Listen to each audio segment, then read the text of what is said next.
Evening, everybody. Welcome to What's on Joe Mind. We've had an eventful day and an eventful week here in the world of G.I. Joe.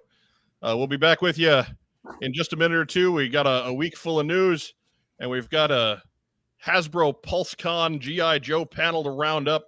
We got the honcho. We got Rack Time Rob. And we'll be right back. Come listen to our kick-ass theme song.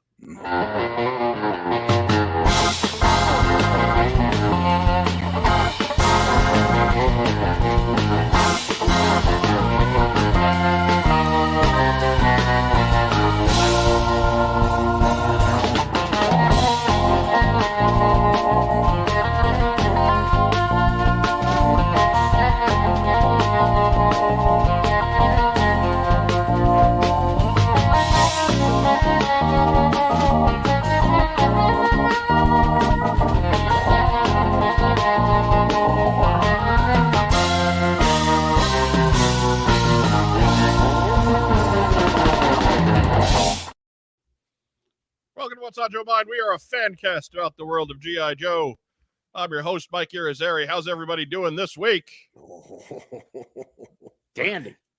We almost normally I ain't got nothing to do on Saturday night, but now, bam! Now you just this week you had nothing to do on Friday night.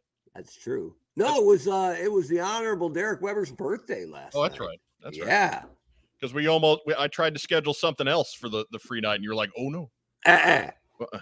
And another big time show, not What's on Your Mind level. Well, come on. Was like, you were free on Sunday, right? And I said, no, because that's the Honorable Elizabeth Weber's birthday.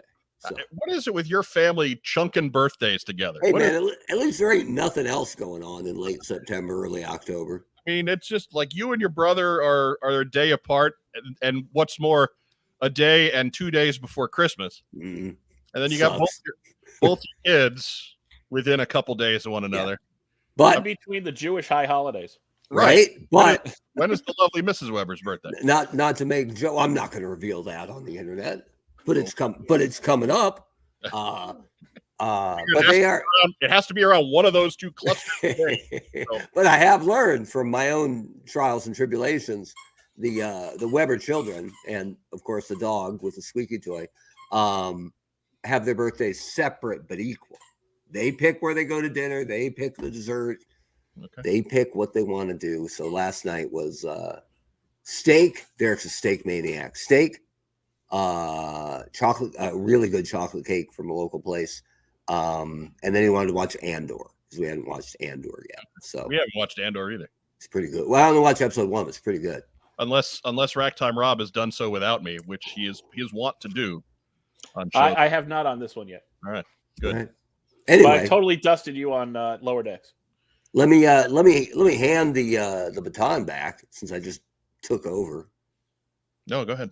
Well, I am Sir Pin Tor, so I figure I should be the emperor. But when we started off tonight, I was about to remark to everyone how you almost missed tonight anyway because you had it in your head somehow that we had an 8 o'clock start. Yeah, I'm like, we're going on early this week at 8. No. That's silly. What? Yeah, that's it. That whole read the instructions thing. I only said a text and an instant message, and yeah. But I responded quick. That's true. I came off the deck pretty fast, but that's why I'm in my comfiest sweatshirt, complete with the failing sleeves and elbows. But man, this thing's the best. I don't know if I'll ever give it up. And for those of you who are not familiar, this man in the top row with me, this is the former head of marketing for the G.I. Joe team at Hasbro. It's the Hot Show, Mark Weber. That's me, with a degree in broadcast journalism and lots of on-air experience. Not that would come in handy, but I don't always get to watch these things live. But rainy in Rhode Island today, soccer got canceled, so I was right there with the rest of you, just refraining from commenting, but writing notes furiously. Yeah, who wants to leave comments? Apparently only angry sociopaths. I will tell you this. Once in a while, I've watched it live and someone just drops the "Where's Mark?" comment in, and it makes my heart go all aflutter. Oh, gone but not forgotten. A welcome to Rich Cohan. First time he's able to enter the live chat /stream. Welcome, Rich Cohan. And he will be richer for the experience. Let's hope. In the bottom row, all by his lonesome, as Joe Colton is on assignment. Rack time, Rob. I'm stretching out. Oh. Right? Look at that. So many. You have room for so many activities. You gotta be man spreading down here. All right. I don't want to think about that. Ooh, just keep that camera up here. Yeah. I mean, as it is, you guys can't hear it on the microphone. He stretches out like that, and it's just gas.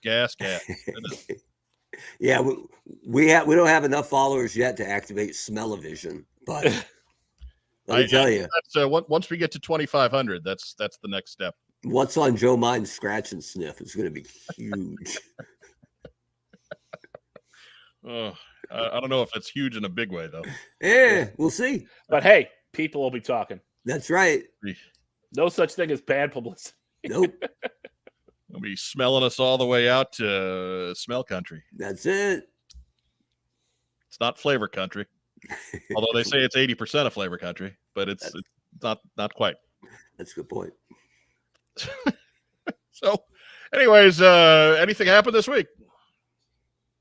I mean, of course stuff happened this week. It was a pretty big week besides Hasbro Pulse's event this weekend. A great job to everybody putting that together. It was a seamless type of show, as always. Always very well produced. We are not here to bring you anything from day one. We don't care about the stuff that happened on day one. Well, wait. Didn't they drop a couple? They dropped a couple names, right, on the pre-show before game one. We'll get to that. Yeah. Okay, I'm just saying. They did. You're correct. They did. So one little smidge from day one. I didn't. I've already covered that. Like in my head, that's already done. Right. It's old news. I've already posted all of our cheap graphics on Twitter. Like they're done. I'm done with doing cheap graphics today. Did you let the graphics interns go home for the weekend? I did. Always. You can't make those kids work. They're only here for class credit as it is. I can't bring them in on the weekends. You're all heart, Mike. That would be total guilt trip. Well, they'd finish cleaning the bathroom anyway. So, well, you'd hope. We just wind up messing it up again anyway. Anyways, so yeah, if you're watching us on YouTube tonight, thank you. We appreciate that. Please remember to like our video and subscribe to our channel.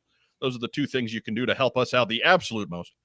If you're watching us on Facebook, go ahead and give us some kind of a reaction. Give us a thumbs up. Give us a heart. Give us a little huggy guy. We love little huggy guy. That lets them know at Facebook that the algorithms are working, because Lord knows they don't seem to be working as it is.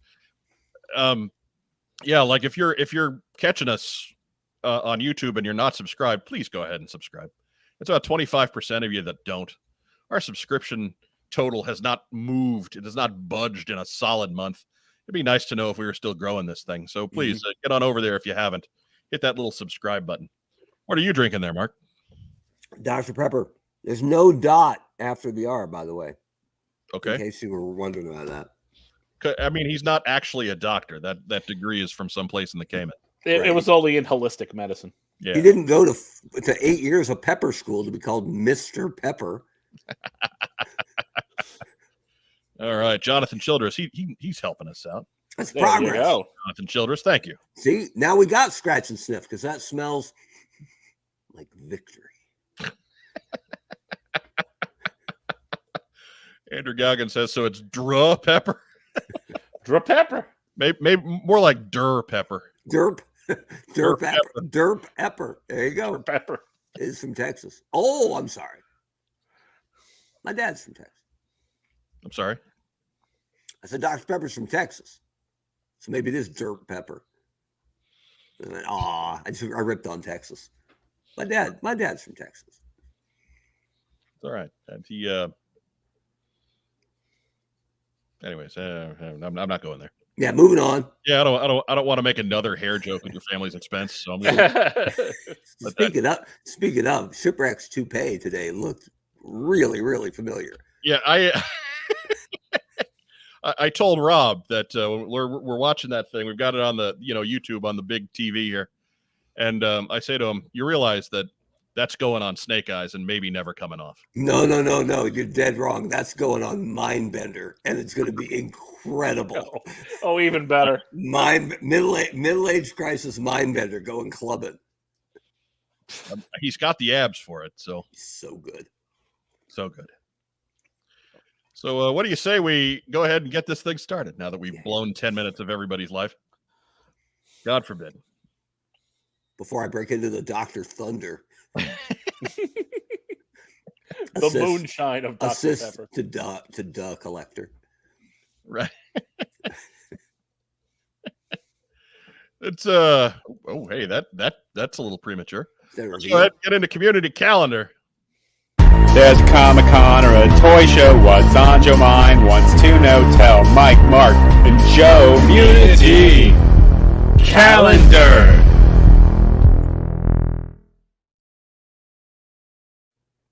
And there you go. Remember, if you've got a show in your area or not even in your area, let us know at the email that's there. Be sure to write a sentence or two in there. If you just throw a link in an email, it tends to throw it into spam, and we're not necessarily going to see that. So help us out. Help us out there. Write us an actual email. Ask how or a letter. Now here you go. You're making fun of snail mail. Those people work hard, Mark. That's true. Those people work hard. Anyways, snail mail is how I get all my GI Joes. There you go.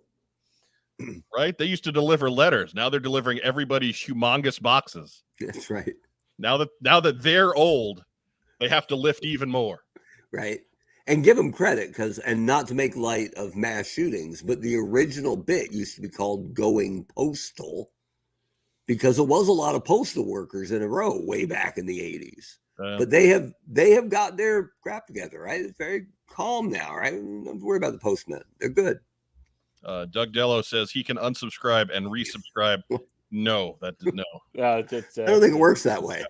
It's not Ferris Bueller's Day Off. We can't just drive the car in reverse and roll the odometer back. It doesn't work like that. No. But if everybody out there wanted to create a second account and then just play our playlists on those second accounts nonstop, that would be all right. I'll try that. There you go. That's some thinking for you there, Doug Dello. Take it to the next level. First up, it's in a couple of Sundays. New England GI Joe show at the Knights of Columbus Hall in Tewksbury, Massachusetts. Still not sure if Mark Weber is confirmed to be attending. Not confirmed. I don't want people to stake it out, right, and like get their shot at me, and not in a good way. Right. I'm thinking about it kind of like Flint's apparently thinking about it. Right. Looks a little angry, a little disturbed. Non-committed, but set jaw and clenched fists. Right. So, Apparently, from what we've heard in the comments, he's just prepping for a weekend at Tewksbury. Not impressed by the antics of the 60s Joes behind him. He's tired of watching his sister's kids. Hey, look, one's got a bazooka. Isn't that cute? Oh, look, little Timmy has a machete. $7 admission. Children are free. Early preview is 9 a.m. It is $20 for the honor. They are open from 10 to 2 on the October 16th. So if you're anywhere in the New England area, because none of you are frankly that far away from anybody of the rest of you, get yourself to Tewksbury. Give them a parking problem. Get to the New England GI Joe show. There's no Red Sox game that day, so this season has there been one any day? Just saying. No, there hasn't. Just saying. Come get Xander Bogaerts' autograph before he's gone. Just saying. His locker might be cleaned out now. Trevor Story will be signing autographs with his left hand, the one that isn't broken. Anyway. My goodness. Bob Tewksbury not appearing, which is weird. I mean, you'd think so, but he did not found the town, so. That's true. Mike Lowell will be in Lowell going, where are all fans at? He'll be on MLB Network, being surprisingly good at television. He's not bad, yeah. Former Yankee. I would go to Dorchester for Pete Doherty's autograph, but Big Gay Dave says, let's see, 1,427 miles away from me. Not confused, Big Gay Dave. Just a good stretch of the legs. That's right. Get yourself out there and build some muscle. Forrest Gump would run it. Work that cardio. Yeah. You smoke them if you got them. Says burner count activated. There we go. See, we're encouraging borderline criminal behavior. It's going to be a good show. Not at all. Not at all. No, that's how some people get 9,000 followers. No, it's more legal than that. Anyways, next up, Mark, you're not being held hostage. It's okay. That's hard to do, man. Blink before your eyeballs dry out. Maybe I got to give him more respect.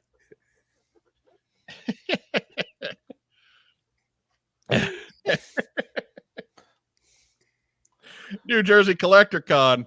It's happening Saturday, October 29th. That is from 10 to 5, $10 admission, $20 early bird at 8 a.m. That's 2 hours of free floor time. But man, 8 a.m. on a Saturday, that's kind of against the whole spirit of weekends. That's what I call soccer o'clock in Rhode Island. Ugh. That is in Cherry Hill, New Jersey. That's at the Holiday Inn. Just off the turnpike. Go on. Head on out there.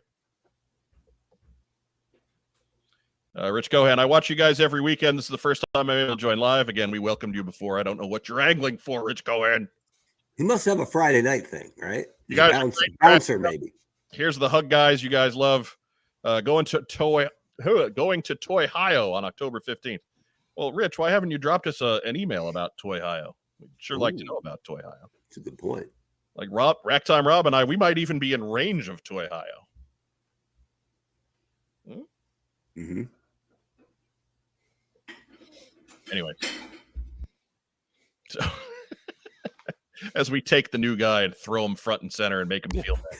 Yeah, hey, glad you're here. Whack. It's called a good-natured ribbing, a little hazing. He watches every week. He knows what he's in for. It's a tough room. He watches. He knows. And like Pendragon Design says, they are giving it away on an Omega Supreme. That's good floor prizes every hour, and I think that's the one they're giving away when the show closes at 5 o'clock. That's a hell of a transformer too. Yeah, my son's Derek's jam. His jam is the Titan series, which I launched, by the way. But he's got them all on top of a giant bookcase, and they look fantastic. Except for that jabroni. The Decepticon dinosaur, Trypticon. He's way too big because he's got that stinking tail sticking out the back. So he's over on top of the computer desk where he can have some man stretching room, I guess. Some man spreading. That's right. That is kind of how tails work, though. I know. I'm just like, it was working so good, and the display looks great, and they don't fall, and the cat can't get to them, and then we got Trypticon messing it all up. I'm just saying, if that's happening up front, that ain't no tail. Yeah, that's a good point. So that's some needle nose stuff going on. And if you're a big Transformer fan, you know exactly what I'm talking about. Well, everyone does after yesterday because they're reissuing one. Needle nose, happy to see you. If Mark's kids didn't teach him slang, how unfun would this stream be? I'm totally woke. Every morning at 6:30. And by the way, I identify as awesome.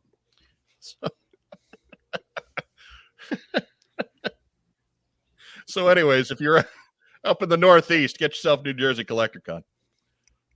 Got time. Plenty of time. October 29th. Of course, assembly required. We had Brian Sauer on the show not too long ago. Talk about this one. This is a little bit more of a trek for a lot of us. It's in Des Moines, Iowa, November 4th and 5th. It is a 2-day event. That's a Friday and a Saturday. If you can only make Saturday's all free. But get yourself over to codenameiowa.com and get all the details.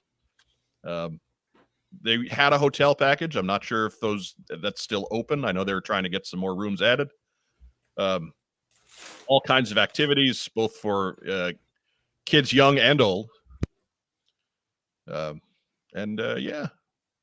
Big show. Gaining in popularity. They've been doing this for 11 years. It's been bigger every year. Gets more and more attention every time, and frankly, it's maybe the most wholesome show that I can think of. Like, they're really trying to put together family entertainment in a G.I. Joe theme, and nobody else really does that. So if you have the opportunity, you got those vacation days just burning a hole. You got it in the pocket, and you got to use them by the end of the year. Get yourself out to Des Moines. Get yourself to Assembly Required. You will not be sorry. I loved when they laid out all the activities and all the stuff they were doing, and the OG card backs looked fantastic, and I was super impressed. So if I had a little more, if I hadn't burned all my travel days right away with a Ben trip, I would definitely consider this. It's also my favorite Moine, so yes, easily in the top 3 as far as Moines go. So. Yeah, I mean Des Moines has it over Tremoine twice over. Not even close. And don't even talk about Lemoyne. Like, come on. Oh yeah, it's big time. But yeah, I would. I mean, we go through shows all the time, right? Of what's coming up, trying to keep the fans engaged. But talking to Mr. Too Sweet to Be Sour, which is what Chris Berman would call him, I would love to go to this show. It's just not on the cards this year. But if you can swing it, I think you should. Yeah, same. I actually was starting to put together plans to do this one, and then I changed jobs, and that wasn't so much an option anymore. So maybe they won't have any passwords and stuff and email access, and you just can go there and sit and pretend to work too. Look, I don't even have to pretend to work because they're all aware of the situation I'm in. Like, it is a total free pass. You should totally go Office Space and like gut fish at your desk. It'd be amazing. It's been the best 2 weeks of my entire career. Oh yeah, absolutely. And I'm not ripping you. I think you've totally earned this at work vacation. So Right. I want it to go on forever. And I have done some job shadowing, and I don't know if I'm just that lost or what I have to do is really that insignificant. So yeah, I don't know. We'll see. It's going to be an adventure. I'll keep everybody posted in very vague terms on our Twitter account. You can follow all of our social media at the links down below. Get yourself, if you're here, you might as well get signed up for the rest of that crap too. We're on Facebook, we're on Twitter, we're even on TikTok, we're on Instagram. We had a busy day on Instagram for us. I think I posted twice. That's what I'm talking about. That's a big deal. That's a big Instagram day for What's on Joe Mind. But that's where all the silliness and the toy photos happen. So let's. Yeah. We'll Strangely enough, he was posting on the Avalon Hill panel. Right. I just like showing up the panels I know nothing about to complain. I fit right in. Yeah. I No kidding. I just drop in and be like, "What the hell?" Oh man! Hey, my personal favorites today were the people, and I know some of them are joking, but I also know some of them weren't, who were complaining that the Indiana Jones figure looked like Han Solo. Really? Huh. No offense intended to anyone involved, but they're all hard watches. Like, I can't imagine watching one you weren't vested in, right? Like, just look. I know we are GI Joe guys, so we're gonna say this anyway.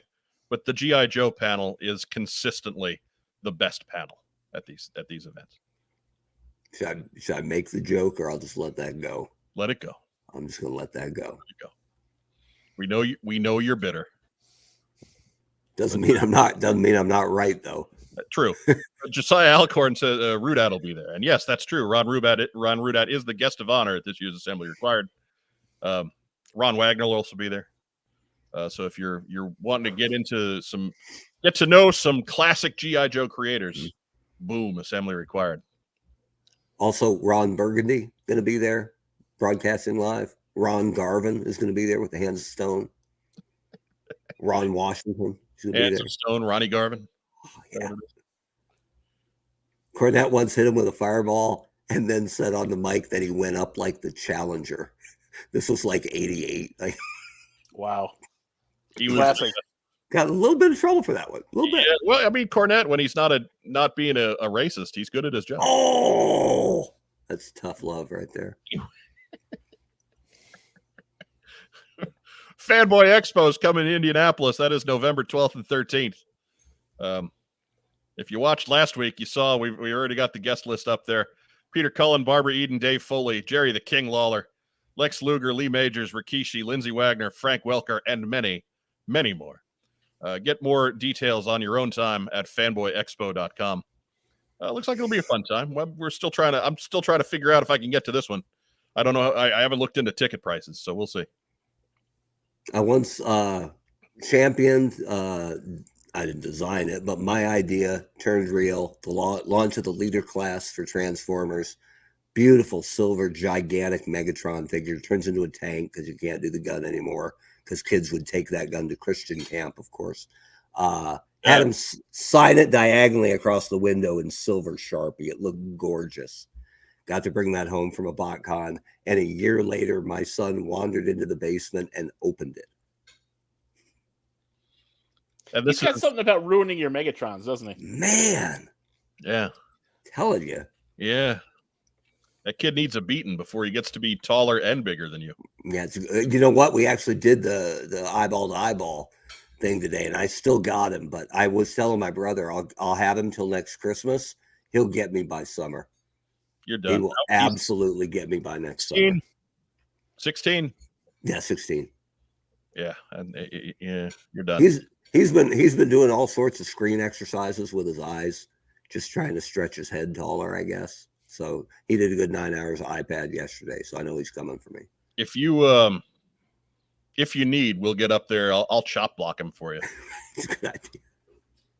It's a good idea. Because that's what he needs is some 300-pound guy hitting him in the back of the knees. He keeps growing taller, but his feet stay the same size. So I think I'll be able to tip him over.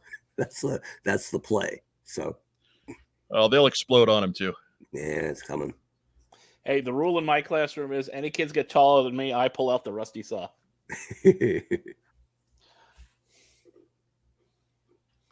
Yeah, see. Go for the knees. It's not a bad idea. The son needs a beat. I mean, what I did, he had to pay for it. Well, but same thing with the first Megatron that he broke on its way to Christian camp with a G1 Megatron in his backpack. That's a good idea. Yeah, it's a wonderful idea. I was so happy that it got bashed to pieces in his backpack under all his books, which was not smart packing, but saved him a much bigger problem. Yeah, exactly. That was actually the best of all outcomes. Yeah. We had to buy another one, and then you just pulled the inside out and then put that in the autograph box, and it's fine. Happily ever after, kind of.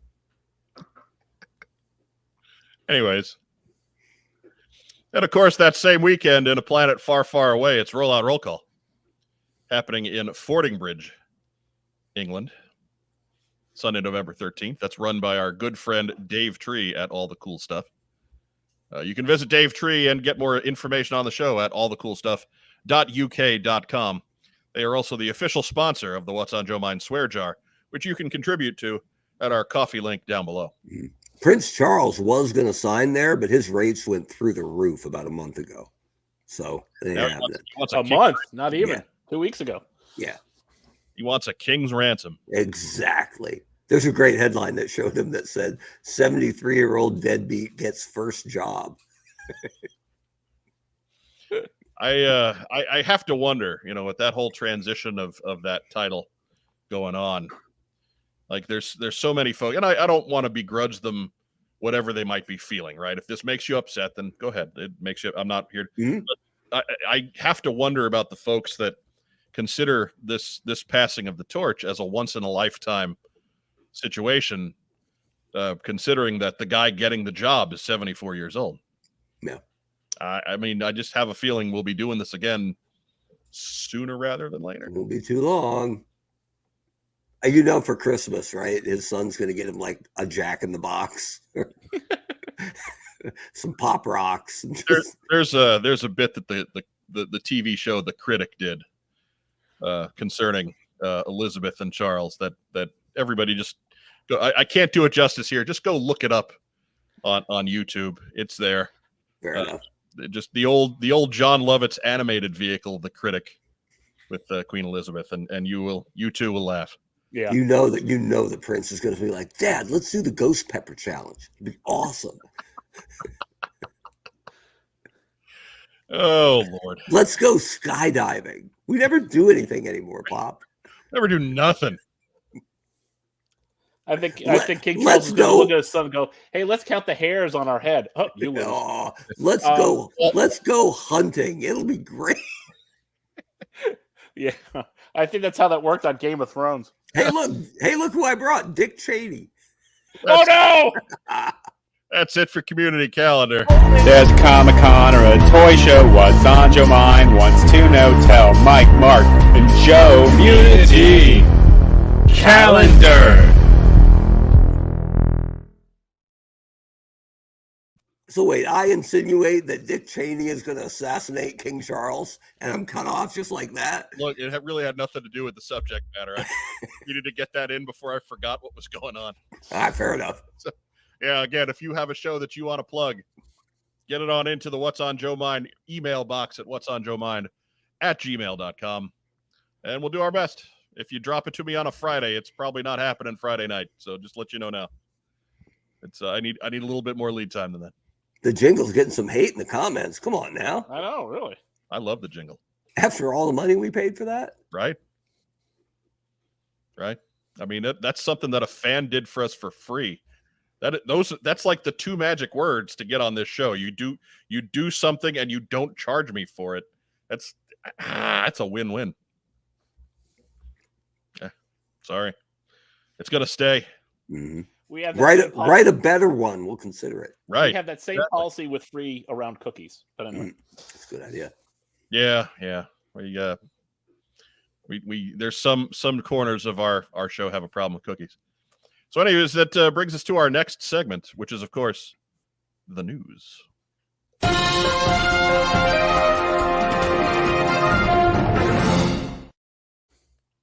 There you see. I hope everybody likes that one better. I hope that didn't offend anyone's sensitive virgin eardrums. Look, man, this is a democracy, man, and I'm all about competition. So you want something better? You can do better? Send it in. Maybe we'll have a tournament. Or we'll name an interim champion. That always works. Champion until he gets into a fight in the parking lot. That's it. Anyhow. First news item. Dude. There we are. Hey, earlier this week we saw the reveal of Mini-Mates G.I. Joe themed New York City Comic-Con exclusive.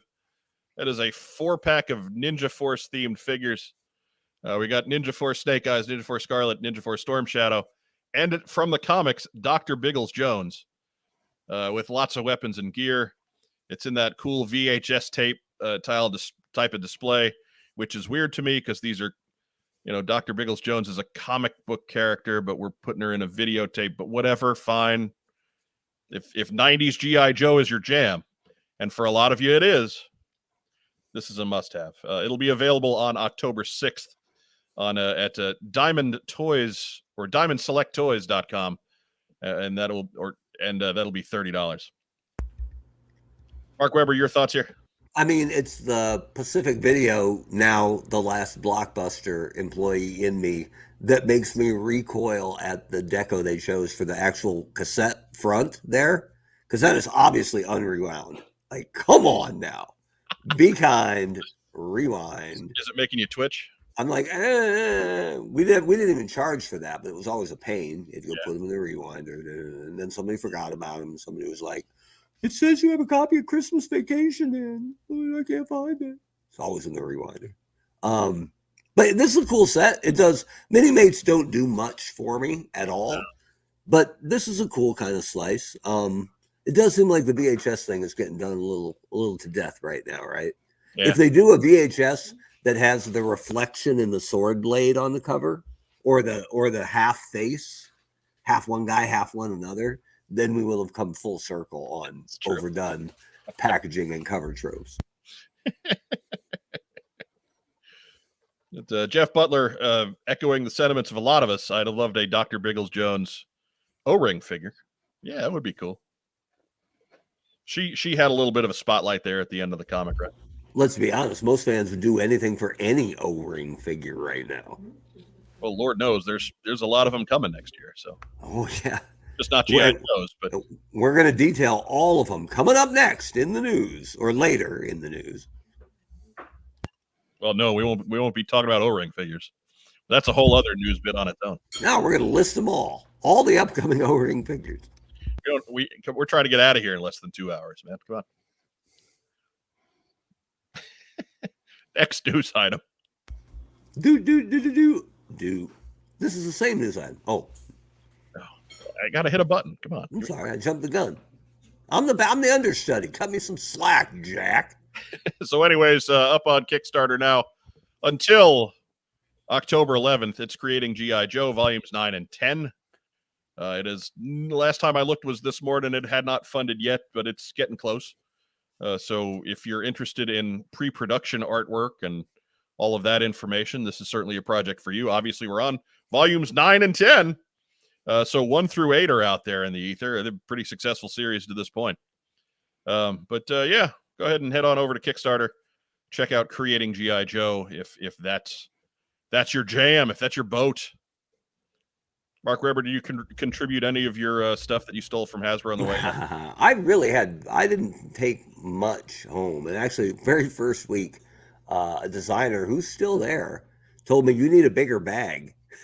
Because my computer bag was not big enough to get anything out. But I was very honest about prototypes and intellectual property stuff. I never wrote with any of that. And here, funny story. On my last day, I asked if I could pack up my own office because I had a lot of stuff in there. And so I packed it all up and put it in open boxes so they could go through it. And I left a lot of stuff. And I told the guys, guys I was friends with, dudes, get in here. If I leave it in here, it wasn't mine. And they're either going to, throw it away maybe, or somebody else is going to grab it. So don't be shy. Because I remember when Joe Kide, who was on the Transformers team, was part of, I think, the first round of layoffs I was ever there for, and he was beloved on the Transformers team.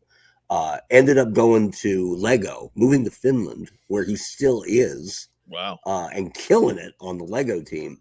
But Joe was the master of all Transformers lore, and his little cubicle was just full of old figures and stuff. And just, it was hard actually to walk in. He had to be careful walking in.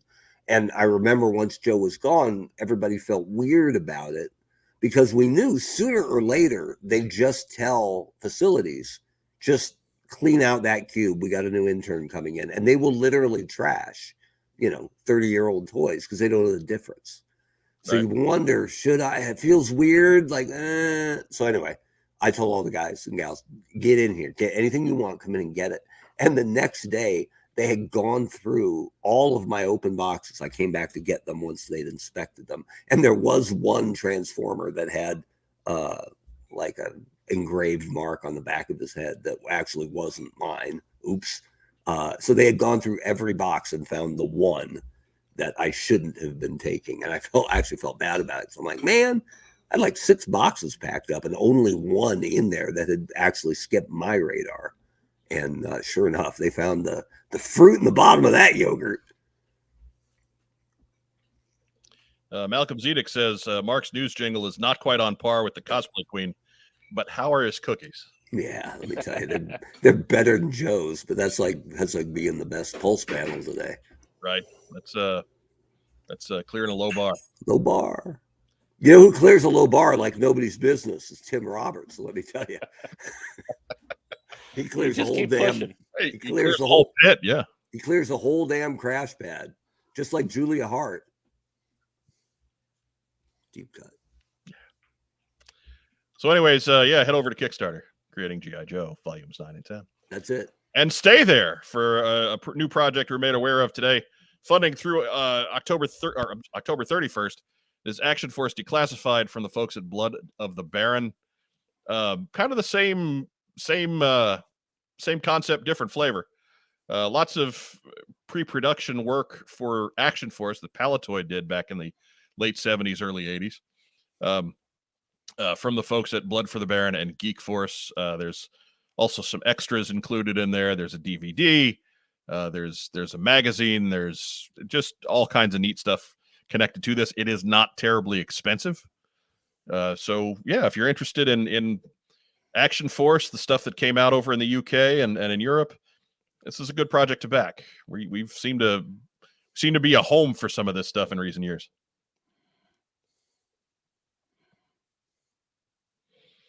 Tony Renteria says, late to the show, y'all start over. All right, everybody, we're taking it from the top. Places. Not to sell them out on air.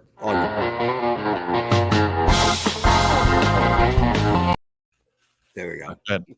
Sorry, I didn't realize we were actually going through with it. Not to sell them out on the air, but Tony, Big Joe fan, great guy, firefighter, Houston Astros fan. Ooh.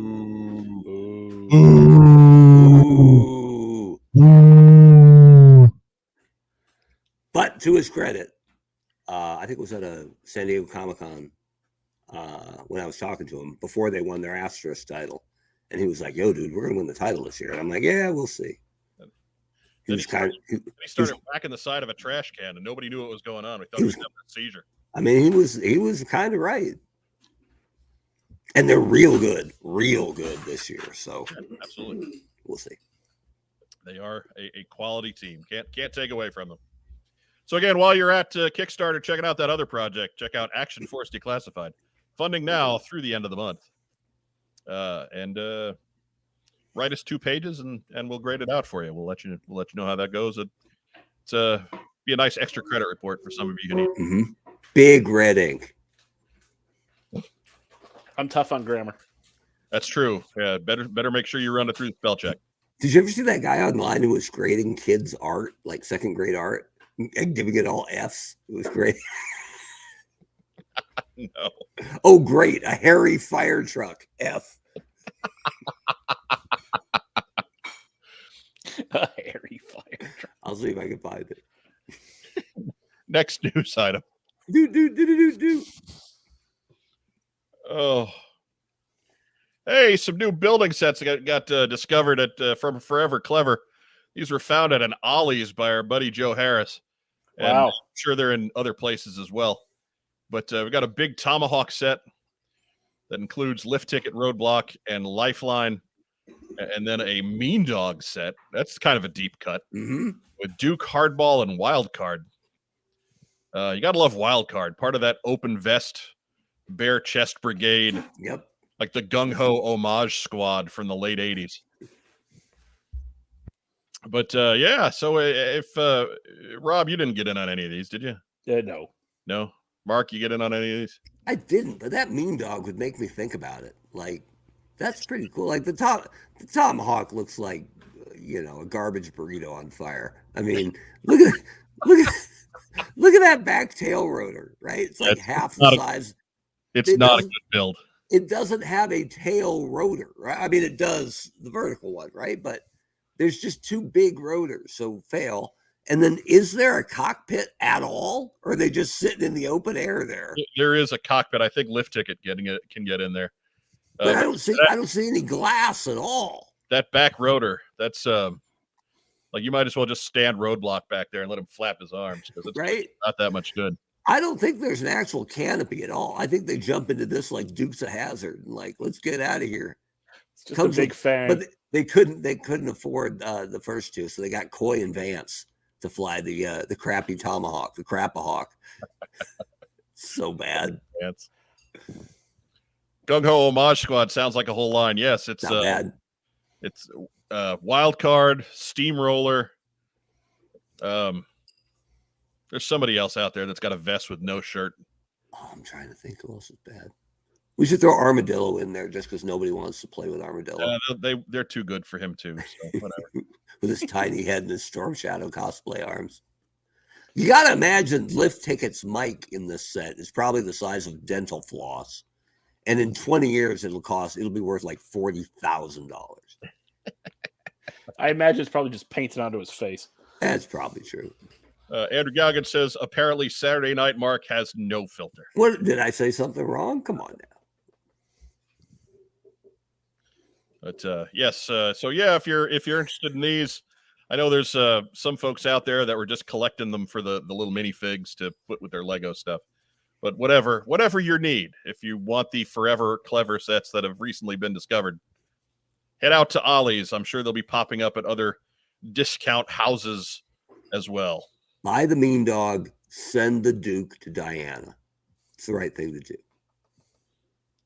Unless you want the Duke. Unless you want Who wants the Duke? I mean, come on. I do like the randomness of Hardball. I know he's on the art, and that's why he's there, but yeah. Like, seriously, I would rather have one Mean Dog than like 10 of those Tomahawks. Although, if you bought 2, you could give it a respectable tail rotor, I think. Yeah. It's elevated enough. So that's a clever marketing ploy. And it's what, $15 at Ollie's? So yeah, buy 2, and you can make what we should have given you originally. Charlie Garrison, he's a roadblock guy. Of course, the roadblock comes with that turd bucket of a Tomahawk. Well, you buy it and then you return it and say it didn't come with the roadblock. Doug Monroe says Tomahawk again, not Eaglehawk. Guess not. Oh, that's a good point, actually. Yeah, I mean, well, these names come up fairly often. That's true. Like on the Transformers, they're doing the Stunticons again, and they can get Wild Rider. Man, I couldn't get any part of Wild Rider, so we kicked him out of the group. Yeah, that's how I do it. Replace you with a new character. Oh my God, I'm sorry. A new character. I know that's problematic. You gotta slow down on that, man. Slow down on that new character. Everybody loved Decepticon Off-Road and Alpha Bravo, and I mean somebody else. Oh, Rook. Rook was awesome. I tell you, Alpha Bravo's he's a winner in the Transformers Earth Wars game that I play on my phone. See? He's there. I didn't even know that, but pretty excited about it now. Who was Alpha Bravo replacing? Slingshot. Couldn't get anything close to Slingshot. And in the comics, they actually had him show Superion all damaged, and they're like, yeah, we might be able to save this one, but Slingshot's total goner. I'm like, that's awesome. I got them to explain in the comic why we didn't make a toy of it. That's synergy right there. He did. I love the IDW guys are great. Loved working with them. If he's on the Netflix show, that just means he got his head popped off like a bottle cap. I watched some of those, and there was the one where they had the big reveal of who the traitor was, and it was some big honking Autobot with shoulders taller than his head under like a shroud, and I'm like, I don't know who that could be. He's Ultra Magnus shaped, but it could be anybody under there. And then they reveal, oh yeah, it's Ultra Magnus. Oh, how about that? Speaking of Ultra Radness, oh, there he goes. Those were bad. Those shows, they were bad. They were not good. Yeah, it was a bit of a slog. Anyhow, I wish they'd make some new Joe animation, even if it was bad. Yeah. Just saying. Who needs animation? Everybody, but yeah. Help move product or anything. No. Perpetuate your thing to the next generation. Nah. Anyway. Cartoons is expensive. Yeah, but web content isn't. Oh, there goes Emma with her squeaky toy. Next news item. Squeak, squeak, squeak, squeak. Hey, Hiya Toys revealing images of figure number 2 in their line. That is the 4-inch Storm Shadow that's on its way. And you can see a couple of action poses there. Pulling his arrows out of his quiver, and I think he's about to give Snake Eyes the finger in that other one. No, he just dropped his phone. Slid right out. Woo! Watch it shatter on some. Right. I just got that. So interesting that this appears to be what that Storm Shadow design that was on all the early artwork for Classified. Looks like this is where it turned up. Less tattooing though, right? There's a lot of tattoos on that one. Yeah, there was. There is no tattoos to be seen here, but I get it, especially if you're third party cutting down on stuff like that. Oh yeah, and you can save a lot of money by not doing tattoos starting lineup. But yeah. White Vegeta says, "Good morning, good evening, my guys. Good evening, White Vegeta." But curse you, Apple. Nah, he's cheap. That was his old BlackBerry. It was all taped together and everything. It's yeah, not he's kind of cool. He's not as neat as the Snake Eyes is, though. I think Snake Eyes is significantly better. I don't know. Something about this guy just doesn't sit right. He just doesn't. He just screams like any one of those other weird conceptual Storm Shadows that we've seen over the years. Yeah, I don't know. He's pretty good, but he is different enough that it is a little bit jarring. But at least he's got big ass scabbards. Right. Just over 4 inches tall, 17 points of articulation. It's got a wearable hood that's you can see removable. It's got a bow. It's got 3 arrows and a quiver, 2 swords and 2 big ass scabbards, 2 pairs of interchangeable hands, 2 lefts and 2 rights, I would assume. Also comes with 2 turntables and a microphone. Yes. It would be pretty awkward if he didn't, I guess. Anyways. But yeah, what's price on this is the same as Snake Eyes, right? That $19.99. I think so. That's not bad for $19.99. No. I like these. I'm totally down with these. We aren't getting any other 4-inch figures, so. And I like, if you're gonna have a chest cut, right? That sash coming down and then making an immediate left turn, doing a pretty good job of hiding it out. So all right. Yeah. Yeah, like I said, there's a lot to like here. It's just I don't know. Doesn't feel like Storm Shadow to me. Feels like guy based on Storm Shadow that we're tossing out there to remind you of Storm Shadow, but not actually be him. Like, but there's been so many good Storm Shadows done at the 4-inch scale that right. I don't mind that this guy's a departure. You know, you'll never look at him and go, oh yeah, which one is that? It's definitely High Toys. So I'm good with it. I agree with you. Not quite at the Snake Eyes level, but this is pretty good. I'm definitely in on this. Lobo 2 asked, does the face mask bother you? Yes, because he's beautiful. Because he is, I should have said angular and beautiful, but too late. We'll fix it in post. Matt Rubin says it kind of looks like Storm Shadow's punk teenage son. Which, like hey, he should have one of those by now. Yeah, like the DDP thing, right? When they relaunched Joe and we found out Destro was really Destro's punk kid. Yeah, right. I like what they're doing here. Right. Next news item. Do. Hey, it's time for Chunky Tank Kitty, presented by Kokomo Toys. Woohoo! You know what it means when we see Chunky Tank Kitty. It's time to take a break. When we come back, we will delve into the meat of today's show, the main attraction, the big event. That's right, the Hasbro PulseCon 2022 G.I. Joe panel that was just this afternoon. And we'll be back after this message from our sponsor. We buy, sell, and trade vintage and modern toys. G.I. Joe, Star Wars, Transformers, Marvel, DC, and more. Located in beautiful downtown Kokomo, Indiana, we are open every Wednesday through Saturday from 12 to 5. It's a theme park of nostalgia. Join the thousands of people who have traveled from all over the Midwest for over a decade to buy and sell with us. Get your geek on. And that is correct. He is atop the Meowler. That's awesome. As coined last week, the Meowler. We need to put a little mic in front of him. That'd be great.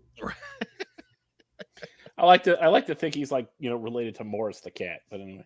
Oh yeah, that's a good idea. I still say his feet are on the floor. I think he's like exponentially big. I think he's shaped like Grimace. Stop trying to make this world twisted and dark. Leave Chunky Tank Kitty alone. He's pulling up in the tank. Not 9 lives. No. So anyways, Hasbro PulseCon 2022, day 2 was today. Day 1 was yesterday. That makes sense. Day 1 did have a little bit of Joe news. We did get the name reveals of Buzzer and Snow Serpent and the news that they're working on female Cobra Troopers. We posted about that on Twitter and Facebook and all those other places, and we put up pictures there because I had enough graphic work to do without worrying about getting in the slideshow here. So if you want to see those, by all means, the Slapdash graphics are up and ready to go. So Mark Weber, any of those jump out at you?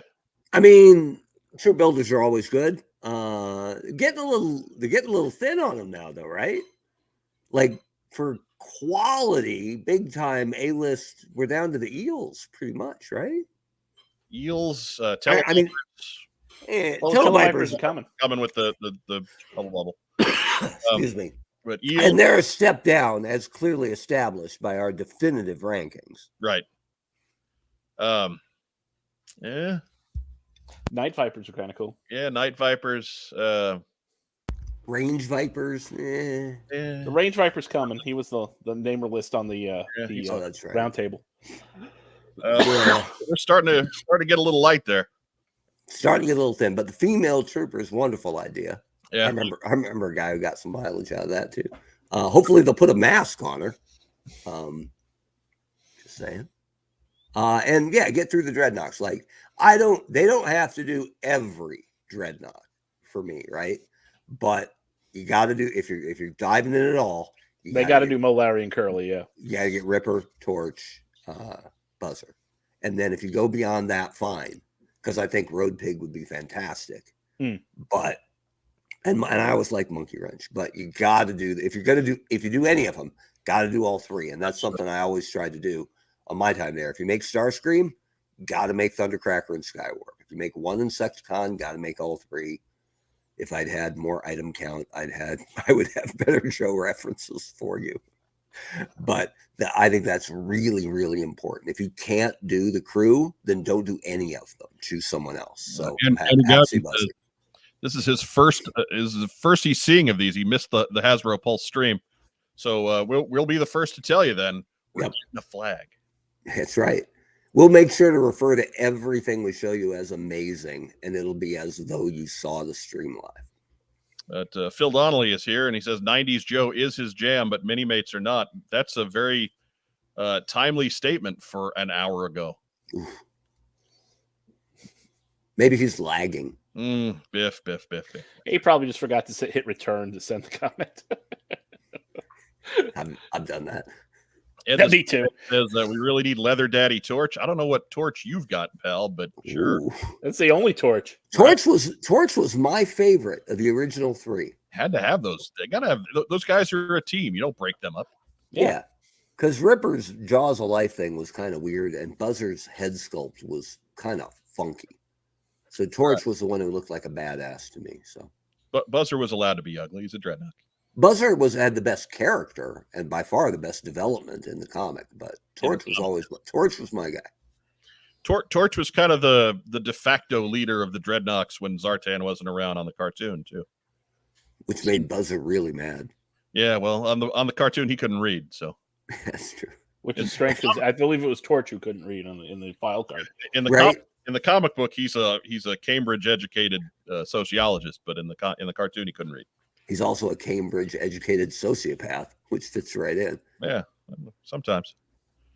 Anyways, renders and studio shots in this segment are courtesy of superherohype.com. Very quick on that, folks. We thank you very much because Lord knows I don't have the graphic skills to throw all that together in the short time we had from the end of the panel till now. And as we mentioned, he sent the interns home. So yeah. We already don't pay them anything. We don't even feed them.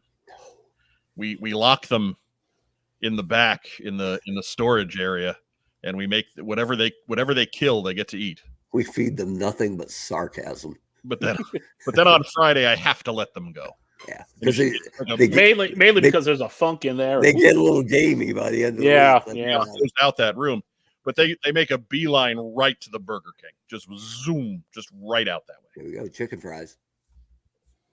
Yeah, the kids love the Gen Z loves the chicken fries. That's I don't true. understand that. I don't know. Not when you could get a dime box of Sea Nugs right down the street. Mm-hmm. McDonald's is only a few doors further down, but whatever. I get it. Burger King is closer. They haven't eaten in a while. I understand. Yeah, fair enough. So, yeah. So, anyways, we had some name reveals, and that goes in addition to what was it last week? We got Hawk and Tripwire. Yesterday we got Hawk and Tripwire. Well, yesterday was Hawk and Tripwire, and then today was I'm sorry. So I got that all out of whack. Yesterday was Hawk and Tripwire, and I got to put Fun School Tripwire on our cheap graphic, which made me happy. Bomb Squad. Bomb Squatty, as seen on our Instagram feed, he's Bomb Squatty. He's got a name. And then today was Snow Serpent and Buzzer, and the female Cobra Trooper, which meant I got to post a picture of Joe Colton in her female Cobra Trooper suit, and that made everybody happy too. So She's an officer, by the way. Just whatever, saying. whatever. Don't care. Almost didn't recognize her as a Cobra Trooper with a mask on. What's important here is you're not bitter.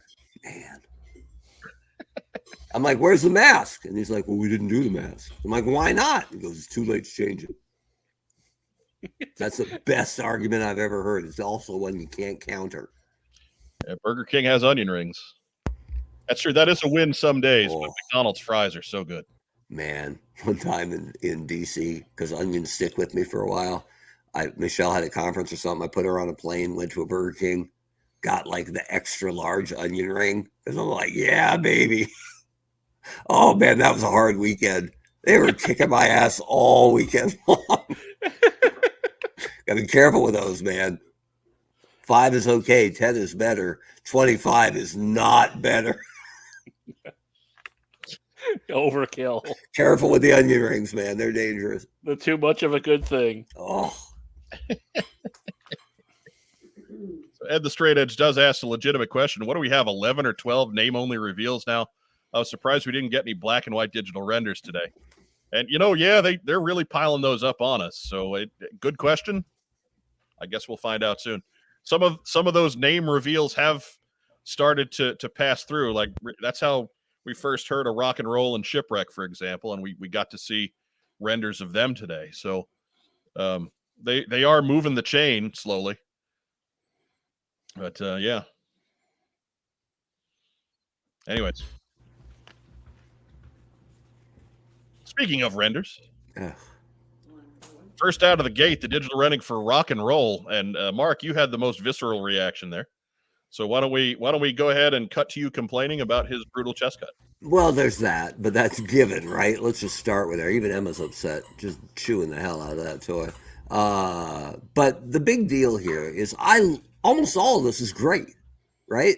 Right. One shame here is that the extra left hand they're showing you looks just like he's pointing, right? But he's actually doing rock, right? He's doing the rock sign, which he's is doing the horns. It's fantastic. But showcase it, right? And right. Lenny talked about how there's a half of a skull on the back of the flip of the palm there on the back of the hand. So he can do metal and make a skull face with it. And I would like to see that, right? Like show us that. But the big deal here is they gave us Breaker and they made him pretty much 82 Breaker. A little bit modernized, but pretty much 82 Breaker. And so and everyone loved it, right? So now here we are back and we get, why do we have this two-tone shirt? See, I like the nod to the palette on Rock and Roll version 2, but I think if you're going to do that, you need to give an option here. Because they gave you the helmet, I think they also needed to include a hat. Like version 2 Rock and Roll hat. Or I think if you gave him that tan hat from version 2, that looks a lot better with this two-tone shirt than the helmet does. And yeah, I'll give you that, but I'll just say, as an old school Hasbro marketer, I don't know if they know this, but you can repaint figures and release them for a second time. So I don't need an Arnold Palmer half and half Rock and Roll.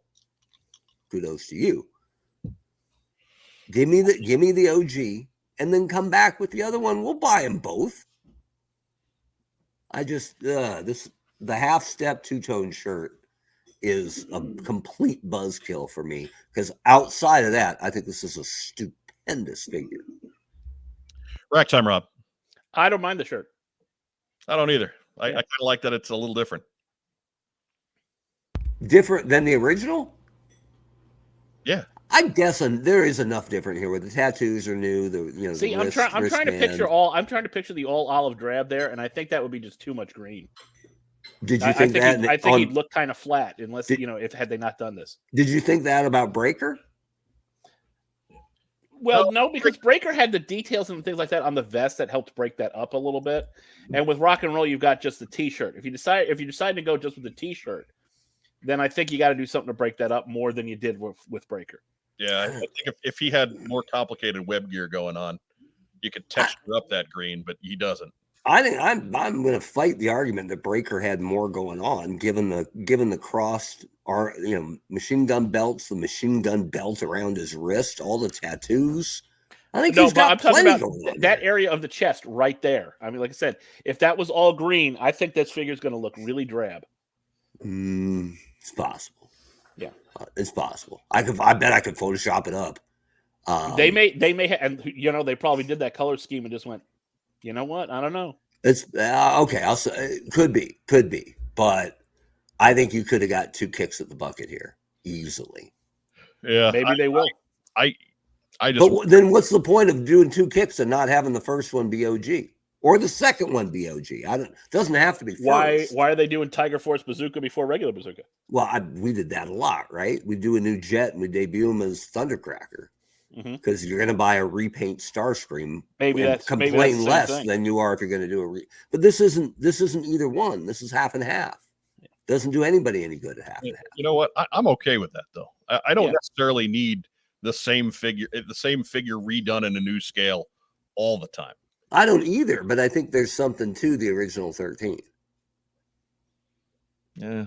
But you know what? I kind of liked. I kind of liked that. That second rock and roll, the figure mold better. Anyway. Yeah. And I'll totally give you that. It's completely superior. I hated those stupid Gatling guns. Those were that was ridiculous. dumb. But I'm glad we didn't see any of that. But and again, I have no problem if you want to just do if they want to do Flash, right? And that would be cool for one of us here for sure.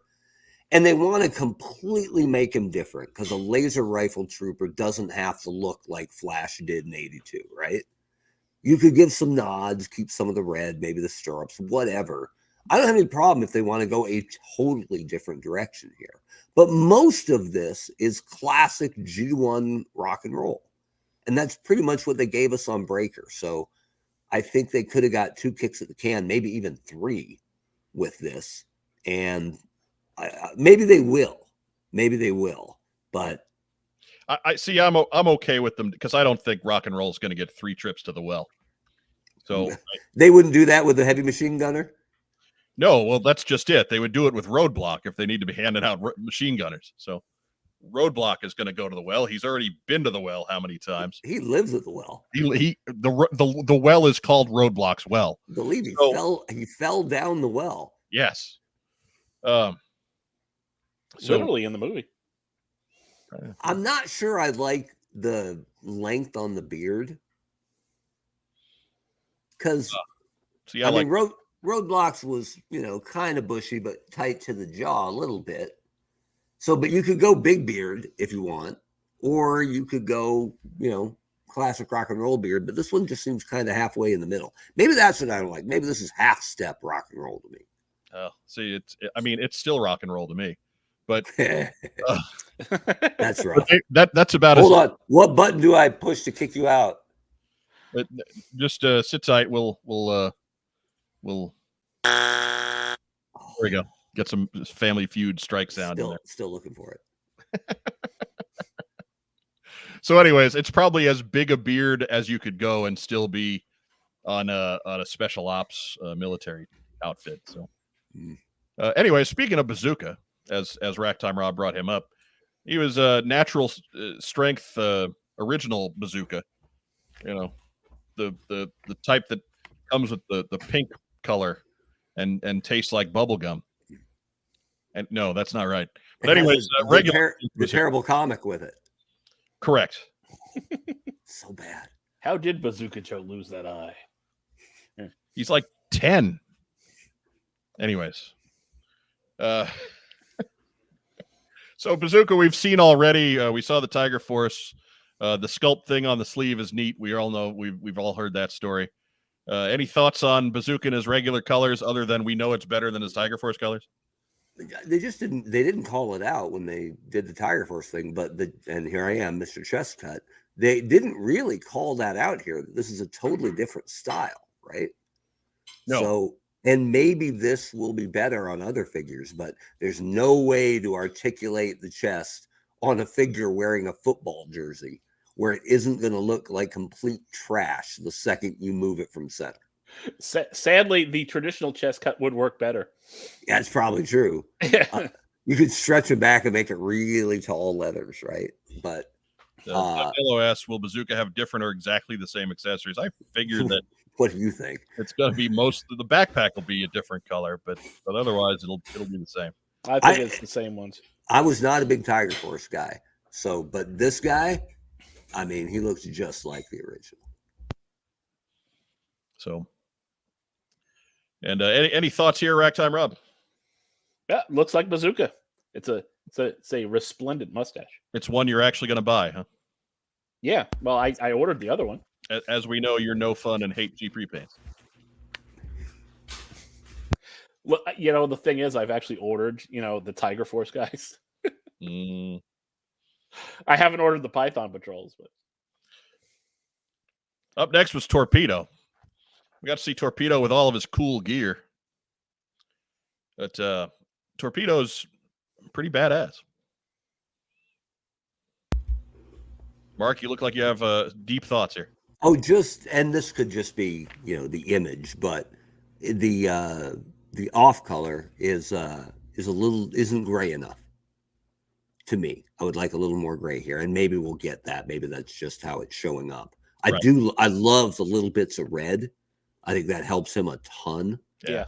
I think it looks a little washed out because of the white that's in the background graphic there. Could absolutely be, but Torpedo was, if I ask you what color was Torpedo's wetsuit on the original figure, gray and black, or very dark gray and a lighter gray. But the idea that he'd be creeping up out of the surf, right, on a night mission, right, wearing that bright a white, at least that's what it appears. That's the only thing. And the other bit, have we gotten second heads on many or any classified figures? I'm trying to think. I mean, not ones that weren't repaints, I don't think. I would love I think the movie Storm Shadow and Snake Eyes. I would love a second head on this guy, right? Just with the mask pulled down. Yeah. So not that, if he creeps up and he's out of the surf and he pulls off the scuba mask, maybe he's still wearing that face hugger. Hank Perry's got it right. Yeah. I totally agree with that. But that is a very small nitpick, and I bet the gray thing gets resolved when we get a better look at it. This is top shelf good. Like, yeah. It's another case of them missing an easy putt with just an extra head. Like one with barbecue would have been great too. Yeah, especially because you can't see his face at all. Right. We've never had a barbecue that actually showed his face, despite the fact that his most popular run was on the cartoon, and he didn't have his mask on all the time. Right. He was always running around with that thing on, with that thing off, rather. So, not having any kind of human head for barbecue is a miss. The same way it is for Torpedo here without the hood. Well, barbecue with his mask on is a little bit intimidating looking, right? Like, sure. He could just as easily be a robot, incinerating kids with fireballs from his palms. We don't need that. Wow. But Torpedo's a big win. Yeah. Then further down the render line, we also had Copperhead. And Copperhead's a big win too. Love this. He's great. I'm not going to complain. I'm not even complaining about the Cobra logo being obscured, which, in the brand Bible should say never, but okay, fine. I think it was on the original figure too, wasn't it? Yeah. I think it was, but I'd still change that, but fine. Love the face. Like and it's the same thing with CoverGirl. They're so identified with their vehicle that they don't work quite as well just as a single fig for me. I think Copperhead is one of those few vehicle drivers that could. I know that he Python, and it might be just because he got a single card release, even though it's a repaint. But I know he Python patrolled it. But when you were playing with your Joes, did you ever have Copperhead running around outside the water moccasin? Yes, actually. Did you? Yes. Is it because the moccasin got sank? No. I used Copperhead all the time because he was this big beefy Cobra dude. So when somebody had to go toe to toe with Gung Ho or with Roadblock, Copperhead usually got the nod. He did have some heft for those original figures. Like it was, you had to put them into the moccasin diagonally. You had to butter them up a little bit, yeah. Right? Yeah. Go in there and then twist the torso And then back. turn them up. Yeah. So I'll give you some of that, but I wonder how, and I love the figures that came with vehicles, right? But there aren't a lot of them that I want to see in classified, because I was a huge Ace guy. I don't know if I want to see Ace in classified. No, like I said, Ace without the jet, not much there. Yeah. Wild Bill without the Dragonfly, I think he can work. Maybe. He's got more going on. And same thing for Cover Girl, maybe Steeler, but I love Steeler, but yeah, I like Steeler too. I love Thunder, right? But without the Slugger, what's the point? Right. A Clutch you would need. But as long as they did Clutch with a two-tone shirt, so he didn't fit in with any of the other OG guys. Exactly. Then I'm He's got a two-tone shirt anyway. That's a vest. That's a vest. Copperhead's boots aren't right. They should be straight on top. I mean, yeah, we're getting into details at that point. I actually like the boots because they look like he'd be tromping through a swamp in them. Yeah, waterproof, swampy boots. So I actually like that difference. They look like moon boots. Like mom sending them off to third grade in the winter. They look like accurate gear. I see. And again, maybe it's just my unique play pattern for when I was a kid, but I used Copperhead for all kinds of stuff. So having him free and easy without the boat is cool, and I'm all right with it. I think it was a very unique color for Cobras too. Green. Yeah, that's true. Does that machete go in the sheath on his left hip? Otherwise, you got an empty sheath with no machete to go in it. Yeah, it's just the way it's angled. It looks. But it probably doesn't cover the whole blade. It probably hangs through. But why would you want a blade down machete banging around on the back of your thigh by your get ready to anterior? No, that's not your anterior cruciate. Right, ready to cut your Achilles tendon. I know, but whatever. But Cobra's got kind of a swamp thing going on between Zartan. Did you say swamp thing? Yeah, between Zartan and a Crocmaster. So Copperhead's going to fit right in with that crowd. Swamp Thing. It's not just a boring comic anymore. And Kendall Chad Watts, you're a new name. Welcome to the live stream. We appreciate having you. Jeff Butler's with me. That machete looks great. Got to make a movie about it. I love the dirty, hairy hand cannon with the scope. Yeah. Just there's so much overkill there. Love it. Asking Punk if he fired 5 shots or 6. That's pretty good. I wonder how big that holster is from the side, right? If it's going to fit that thing with a scope on top. But moving forward, here's the star of our show. There's Shipwreck, complete with Polly and Polly's peg leg. He's got the old school double-barreled flintlock pistol, and he's got the toupee. The John Weber Memorial toupee. I'm digging that like crazy.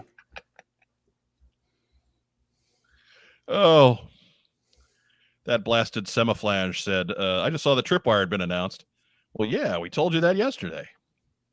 You got to follow us on Twitter down below. You can see my cheesy bomb squatty graphic. That's right. Stick with us, man. Come on, man. But yeah. So Racktime Rob, your thoughts on Shipwrecker? I like Shipwreck. This is good and classic. Mark Weber. I love everything about this guy. I think it's rock solid. And my favorite bit, and they called it out, it makes a huge difference, is just the slight weathering they put on the pants, right? Yep. Like if he was just straight blue pants, he would look like he just walked off the assembly line, right? Like this actually looks like, he's been it gives that navy dungaree look. Yeah. It's really, really cool. And been around and seen some things and isn't necessarily good at doing the laundry. No, not necessarily. A little bit up in the stream, Matt Rubin has a comment here about Copperhead's dirty hairy arm cannon that is troubling me. So if you would indulge me. They said in the stream that Copperhead's arm cannon had a holster on his back. The holster at his hip is for the other gun. Okay. Well. Okay, and the shoulder holster is for what? Smokes? Yeah. Yeah. I don't know. Isn't that an open shoulder holster on his chest? That we're obscuring the Cobra logo with? I thought that's where like the Dr. Doom Mauser went. Yeah. There's nothing in there, right? Yeah, I thought. Yeah, I think that little pistol goes in there. That's what I thought. Because that's a pretty big holster for that little gun. Hopefully with the gun, with the handle pointed to our left, because you wouldn't draw it with your left hand if you're copperhead. I had some poor guy online did a really good Chuckles custom, and it had the shoulder holster, but it had the handle of the gun pointing the wrong way. And I'm like, brother, it's a fantastic work, but that gun's pointed the wrong way. And his response was just, son of a bitch. Yeah. But Steel Hill asks, why did they show Rock and Roll in a repaint of Bazooka and not show Snow Job or Scrap Iron or someone else more exciting? It's because Bazooka, or rather Snow Job and Scrap Iron, probably have a lot more going on than those guys in terms of accessories that haven't been built yet. Yeah, and they don't come out till like 2028. So you want to feed the reveals. 2028. Yeah. But this guy, full win. Shane Trimick, we applaud Bazooka and Copperhead looking exactly like the originals, but say we don't want Rock and Roll to look like the original. Yeah, kinda. Yeah. I didn't say that way. I didn't say that. Mark did not say that. I'm on the hook as saying I want some of these guys to look a little different. Rock and Roll back in 82, we liked Rock and Roll. We remember Rock and Roll because he looked different than all those other generic looking guys like Zap and Short Fuse and Grunt. We like Flash for the same reason, right? Those figures, they sold well and people remember them and people say, oh, that was my favorite. You know, we like Stalker and Snake Eyes and Scarlet because they don't look like the other ones. And I'm okay with them finally looking like something different. That Rock and Roll is going to look really bland if he's all one color here. Like blowing up the scale to 6 inches is great, and it gives you lots of opportunities for articulation, but it also can reveal a lot of flaws in your character design because you got a lot more space to cover. But we all like Breaker. Breaker's got more going on. It's all the same. It's all the same color, but it's layered. He's got web gear. He's got stuff going on here. Rock and Roll has crossing ammo belts. Big whoop. Maybe if it didn't highlight that bruised chest cut right under it, like literally put X marks the spot above it. Brutal chest cut right here. Yeah, and I'm totally fine if they want to take a guy and make him totally unique, a totally new version of a beloved character, or God forbid, an actual brand new character. Right. I'm all for that, but to make it almost OG and then go, we'll two-tone the shirt. Not feeling that. Yeah, I like how Duke's got a similar shirt even. Yeah. Gives it kind of a outfit uniformity. But again, if you're going to take a classic design and just make an ultimate version of it, okay, at least they're doing that. Like Shipwreck, there's some folks out there that like the longshoreman look on Shipwreck. They don't like the classic Navy look, right? I'm not in that crowd, but I can go with it so long as he keeps the teacup hat, because I think that's Shipwreck's defining uniform piece, right? Like so long as he's got that old school teacup hat, he's Shipwreck. Yeah, and if you don't like it, which I think is the minority, they gave you the toupee. Yeah. So perfect either way. It's just like I love what they did with Lady J, right? At least until Mindbender appropriates it. It's gonna be so good on Mindbender. Because I got to tell you, Lady J's hat looks terrible, right? You see, I like the hat. Yeah, I like the hat too. I like the hat, but I don't. Oh, what, the teacup or the Lady J hat? Wait, I think the Lady J hat looks better on Mindbender. Oh no, not on Mindbender. That's what it looks like. Tweedledum. Needs a propeller. I thought you were talking about on Lady J. No, I'm talking about I'm talking about all the fun we're gonna have with Mindbender and all this headwear. The teacup hat on Mindbender is gonna look fantastic. Oh yeah, that's a win all the way around. Right? You know I'm gonna set him up torturing Falcon while wearing Falcon's beret. It's gonna be so good. Malcolm Zedek says every time they update Spidey's outfit, are you happy? No. Updated Superman, happy? No. Keep the classics, and I will say a lot of times when they update Spider-Man's looks, I'm okay with them. It depends. Like black costume Spidey was pretty cool, knowing that they were going to go back to it. I'm already confused though, and you're the guy that straightened me out, Mike. Which Spider-Man are we talking about now? Because there's like 50 of them. All right, I'm going to cut you off now. So, like Ben Reilly Spider-Man, That's a good suit, man. That's a good suit. You know he's not hanging around forever. Ultimately, I like the original the best, but I don't mind a little change of pace. You got to change the look of things sometimes. Neil Hill also asked, anyone managed to secure a Serpentor? They went up early and weren't platinum member locked. Yes. Yeah. But I'm platinum, so yeah. So I was there at 5:01 filling out my form. Hitting Spider-Gwen. I He's still going on about Spider-Man. I don't know what you said there, and I'm moving on. That brings us to our models, and they did have a model of the Hiss Gunner, the female Hiss driver, and the Mickey Mouse Cobra Commander that's coming with the Hiss tank. They looked great. That Hiss driver's got some pretty gnarly looking pit tools going on there between that pickaxe and the shovel. It's like a spear and a spiked sledgehammer. Jesus. You can't see it on this picture, but the metallic red parts of that Hiss driver really pop. They look really something. The silver looks fantastic on the Hiss driver. Not so much on Cobra Commander's faceplate. Yeah, that's my lone, and it's a tiny criticism. Maybe it's the light. Whatever the silver they have is what they should use for that. Yeah, like what that mask is probably hand painted, whereas that sticker is probably a tampo. It's totally hand painted by Tony, who I like. Tony's rock solid market wise. He and Lenny once did Halloween as Hawk and Animal. Like nice. Legit, because they're both buff, so they showed up shirtless. They did the hair and everything. Really impressive. Yeah, not too many guys are going to go. Let's do the Legion of Doom shirtless. I'm like, okay, cool. Look, if that's what you're coming up with, you can pull it off. Yeah, it was pretty impressive. Yeah. Then on the way to the show, they kicked Joe Laurinaitis' ass just by chance. Right, knocked him right off his skateboard. Right there. Ugh. So those guys, they look great. Again, we'll know a little bit more when we get to see them in hand, I guess. But and then we get our available for pre-order starting today crowd, and the first of this, of course, was Marauder's Barbecue, who you can see there in his helmeted with no other head glory. And I said this to Racktime Rob when we were watching it on the screen. I don't really like all that blue there, but I'll bet you if you take the original helmet, the gray helmet, and put it on there, it looks a lot better. Could be. Did you guys like Slaughter's Marauders originally? I was done by the time Slaughter's Marauders came around. So was I guess, but I dug them enough because I'm a sucker for a cheap repaint like that. I liked the characters that were involved. I don't know if it was the color scheme. And again, to be quite honest, I probably didn't even know that they had happened. Right, that was me, because that stuff never came to Bend and no internet, so I wouldn't have even known. But I like some of the mashups they did with the vehicles.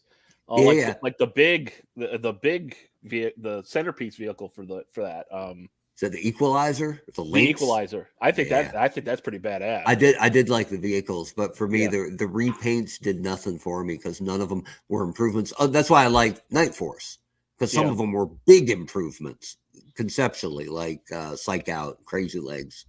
But Slaughter's Marauders, Tiger Force, it did nothing for me, and they still don't. Just But Marauders, I thought were okay. I like Footloose. I like Spirit. I like Low Light. I like Mutt. These were guys that I played with a lot. So I was just happy to see them all again and not getting forgotten. Yeah, I'll give you that. I think looking through that lens, whatever they looked like in the color palette was neither here nor there. But I think they were all inferior to their original versions. Oh, yeah. Yeah. And to me, they already had the Renegades, who I kind of liked, because everyone except Mike likes Mercer. So Mercer sucks. Maybe if they gave him a two-tone shirt, I'd like him. Maybe. Yeah. Anybody know why they call him Mad Marauder Barbecue? Because they changed Slaughter's Marauders to the Mad Marauders. So that sure. Because it just goes to show you. So I don't know why they did that, but they did it. Ain't nothing gonna stand in the way of Hasbro and a cheap repaint grab. Right. They know my weakness. I did like, there's a photo of this they put up where he's kind of crouched with the axe and another weapon out. It's a total predator pose. Right. And it's pretty slick. Yeah, I was digging that. That was pretty cool. We're with you, Pendragon Designs. I think we all prefer orange barbecue, but this one's okay. At least they went with the more darker colors than the light blue, but they could have done with a little less blue at that. Anyway, moving forward, we know Rack Time Rob, who has no soul and knows no joy, is out. So he just nods, or in general, but all right, end on this. Yeah, I did not order this one. It brings us to the other repaint, the Crimson Bat, and I want to dislike this, but I can't. Seeing the real life model and the in hand pictures sold me on it. I ordered this one. Yeah, this was the one I was prepared to not order, and nope, throw one in the basket. Let's go. Yeah, this one and the last one are completist buys for me. Right, I have one of everything, so that's why they made it in the cart. But if I had already broken that, I wouldn't have needed this guy or the. I kind of looked at that and I got the idea in my head canon that Tomax and Zaymot have some bats lying around just in case they want to cause trouble. You know, they said, all right, we can do it. He's not bad. No, it's just unnecessary to me. I if I didn't have one of everything so far, I wouldn't have needed this guy. It's better than Python Bat. That's true. Yeah. I didn't like Python anything. That's a brand new character, Mark. Of all things that should be It's not a new character, it's a repaint. That's garbage. Brand new character, Mark. No, this does not break the streak. You love him. Doesn't break the streak. You love it. Well, he's on his way. Eventually. Of all the things that should be Python, the bat is last on the list. Because there's nothing stealth about the bat. They should have done Pythona. That'd be awesome. Neil Hill says the Dreadnoks need a bat. She don't need it. And I think that's true. You run some robot out there in bright purple and green. Oh, yeah. Just runs on grape soda. It'd be amazing. Right. Yeah, I like it. Run on grape soda and donuts. Do it. Hasbro, hire Neil Hill. Maybe he shoots donuts out of a big gun. Oh, I'd do tooling. That, knowing the Dreadnoks, that's probably what they send on their donut runs. They could do it. They could make like the flamethrower attachment could be the grape soda dispenser, right? Like there you go. Now we're talking. They completely bastardized the thing. Brian King's like me. I ordered one. I'll get more when they go on sale at Dorkside. There you go. Maybe they could give us 3 attachments. Would be like Buzzer's weapon and Ripper's weapon and Torch's weapon. So it's like real life bat where the robot's replacing the actual human jobs. And it comes with between the claw and the torch, all they'd have to add is a chainsaw. Yeah, and he comes with a giant, like 2-handed fork, which makes Monkey Wrench redundant before he even arrives. Getting replaced by robots in your job turns them into the existential Dreadnoughts. That's it. They're just going to go back home and post angry things on Facebook. It's gonna be good. I like it when I get to go high concept on a joke like that. Anyways, so after the Crimson Bat, got Falcon, and oh my God, I can hear Carson screaming from here. Yeah, still, like unbroken since 12:30 this afternoon. That he's pretty outstanding. And they said on the show he looked a little darker if you were watching. Because of the lights and getting washed out and stuff, but he looks a little brighter in this photo here with doing such things correctly. And yeah, this is a winner. Mark, your thoughts? I really like him. And my only complaint I had originally is when they spun him around. His backpack is super square. It looks like someone took like an airline roller bag and just glued it to his back. Right? Like it doesn't contour to the back at all. It looks like, a cube on the back, like an energon. Well, I mean, it's holding the radio unit, so I guess it probably just is a cube. Yeah, I get it. It looked a little wonky. And then the more I looked at it, something was bugging me. And this was the same thing when I looked at the starting lineups forever and then went, oh yeah, there's no tattoos. So they look nothing like the actual athlete. Looking at this, I was looking at it, and it's the knees, right? Unless those are actual knee pads, which they've done on other figures, how come there's no camo on the knees at all? It completely breaks up what otherwise is a really slick camo pattern. So that could be a tiny error and something they're going to fix and no big deal.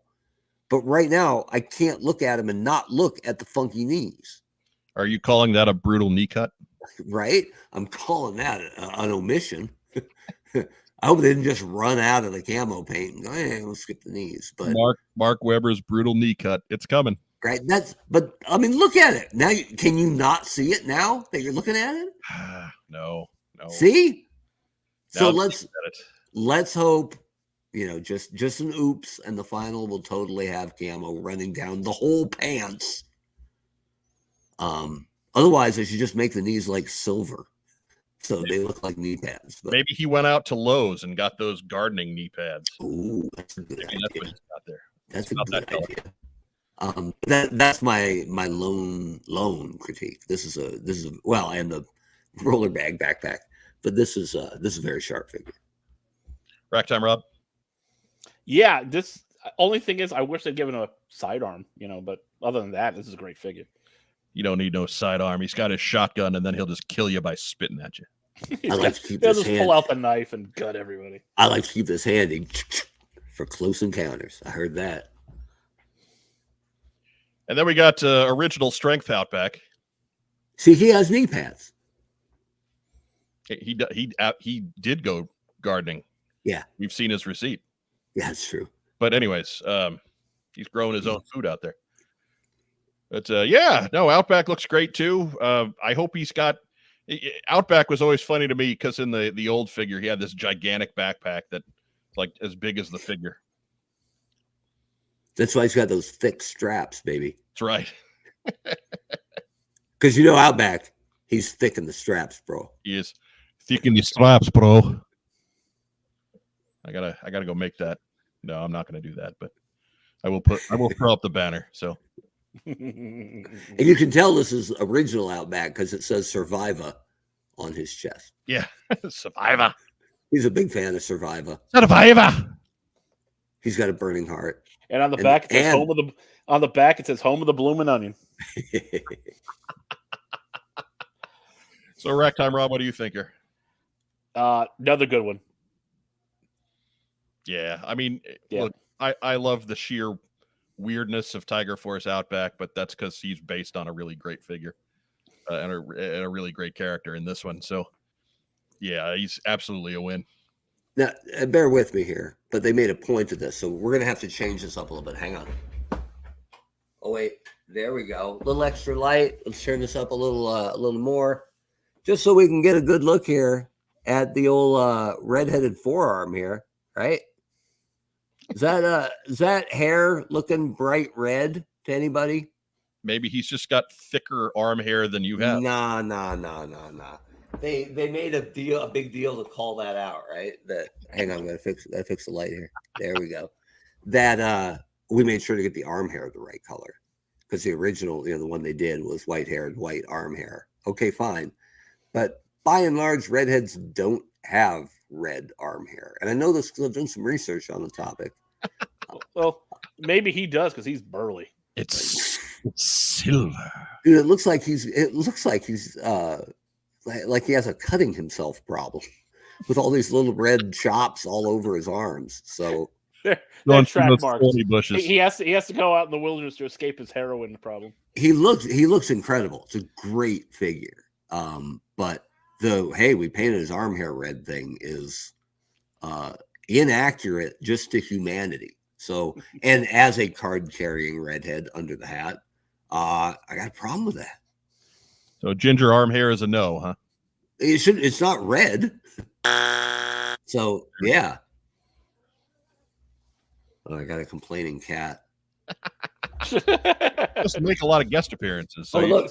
So you No. got a cat then? That's what He you're saying. figured it out. He figured it out. I gave him better access to the stairs. there you go. So he was confused by it. But now Colin is unleashed. Go get him, Wolverine. He's thick in the arm hair, bro. Dude, he's sticking the claw. That's why I was paying attention. I'm like, look, dude, don't rip me up during the show. That Pure Flack Monkey says, I've had a few redheaded friends with the red arm hair. So Well, it's easy to lie on the internet. What can I say? I was just about to welcome him as a new name, and there you go, calling him There out. you are. Liar. Just Oh. crashing him. Yeah, but they were all girls. Oh, But just saying. Let me just check. Nope. I just did some research.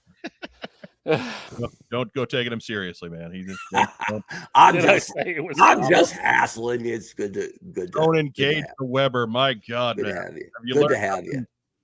We're happy to have you. Yes. I do want to have the genetic traits of redheads mansplained to me on my own show. And of course, the fifth figure that we got to see the early run of here is CoverGirl. And we don't have Gary Godso on the show, renowned CoverGirl fan. No, but I can hear him right now. That too started about 1:30 this afternoon. No! And that hasn't stopped either. Actually, I think this figure is so good, Gary may go over. That's the reason I put her in the thumbnail was in case Gary was watching. It's the whole reason. But Brian King has a good point there. I wish she came with a blonde hairpiece a la Lady J. But I think if you're gonna do Sunbow CoverGirl, then you need to do some other recoloring as far as the uniform goes, and that's something you could do in another figure. Well, and I'm glad they didn't actually, because that's what they gave Super 7, right? And their CoverGirl, even though it's 5 points for articulation, is the blonde Sunbow CoverGirl. So if that's what they get to do, if that's the kiddie pool essentially they license to swim in, I don't think you should be borrowing from it for your main line. Plus, I mean, Sunbow only did that on that first miniseries, and they corrected it for every other appearance afterwards. Right. But Still, it's fun. Everybody knows what you're talking about when I say it, so that's why I keep calling it that. Yeah.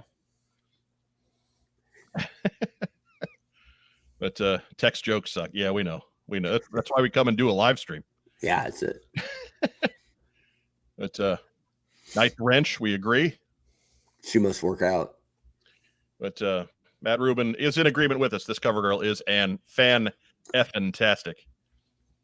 This may be the winner of this wave. Yeah, I really didn't expect that to be the case, but Yeah. but this may be the best one of the 5. Certainly edging out the Crimson Bat. Yeah, she's pretty much perfect. And you see this kind of vest with the arms as the sleeves to form a jacket thing quite a bit at this scale. And sometimes it's really wonky. But this is really, really good. Yeah. Yeah. Like maybe they had the thought to not paint the entire torso piece the lighter color and actually keep that area around the shoulders the same dark brown. And I think they tried especially hard to make sure there was a lot of fabric wrinkling there, like in the arms, because it just screams sleeve, right? So, but Toy Kind of Mood, Travis says, spoiler alert for my stream tomorrow. I agree with you guys. CoverGirl wins this PulseCon pageant. So there you go. Instead of watching the Toy Kind of Mood live stream, you can just watch reruns of What's on Joe Mind. mm-hmm. Or it gives you time to change it if you were wrong. That's right. Maybe he's giving us a false spoiler. Right? He's trying to bring us down. That's a low blow, Travis. Low. Travis is the best. He's going to have Julia Hart in her body cast on his show tomorrow. It's going to be a good show.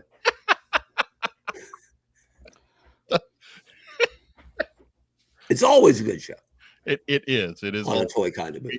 We have a good time with the Toy Kind of Mood. Absolutely. Good stuff. We've had Travis on the show before. Not too long ago, even. We kicked Ragtime Rob off for him. Man. Ragtime Rob's got a blood feud. Don't think Rob took that laying down either. No, he was absolutely. He was pissed. He's going to She's gonna sneak up behind him, hit him with a long box. Bam! And Andrew Galgan. I can't swing a long box like that. Long boxes weigh 500 pounds. Yeah, tell me about it. Andrew Galgan says CoverGirl's looking smart and with a different shotgun than Falcon. Yeah. No. So yeah, I like that they put a little extra effort into that even. Well, and then the data pad on the side, you know, I mean, and it has the decal on it like she's doing specs on a Wolverine. If they're same wave though, you couldn't have used the shotgun because it'd be in a different mold. So just saying. I mean, what do I know? What, like you used to run the brand or something? Right, ran it into the ground. Right. I think it hit the ground and then they tried to make you take off with it. I didn't. I thought I was getting in on the launch. I was actually getting in on the dead cat bounce, at least as far as upper management was concerned. We're still making that stuff. John Warden got to do Pursuit of Cobra, where they didn't know they were making it, but they had still allocated a bunch of funds and tooling and items to it. Lightning in a bottle, man. You can't expect that. Man. Oh. But yes, for everybody worrying about the Hasbro Pulse pre-orders, Matt Rubin has the best advice of the night. Check Amazon. These 5 figures here, they are general release. They are going to be available everywhere that sells G.I. Joe Classified, so you are not limited to Hasbro Pulse. I have basically minutes after 6 o'clock, I got the email from Big Bad Toy Store and Entertainment Earth letting you know that they're here. Yeah, and they typically don't sell out from there. Mm-hmm. So Serpentor being even sold kind of a even bummer, the troop though. builders. Yeah, we'll get to it. There is a little bit of a different story with this gentleman, and yes, I rather than get blurry photos from the studio shots, I just went ahead and put up the ones that they gave us at San Diego. But this guy is a PulseCon exclusive. He is only available at Hasbro Pulse, and unfortunately, right now he was done within minutes of the general release at 6 p.m. So, congratulations if you got a hold of one. Don't be a jerk to those who weren't, those who didn't rather. But Serpentor is pretty badass, and we got to see him a little bit. They were playing with him a little bit on the live stream today. Mark, what were your thoughts on Serpentor now that we've seen him in action? I mean, one of the things I'm looking at here is look at the waist, like right above the belt, right? That looks like a pivot, like an old O-ring waist, right? Doesn't it?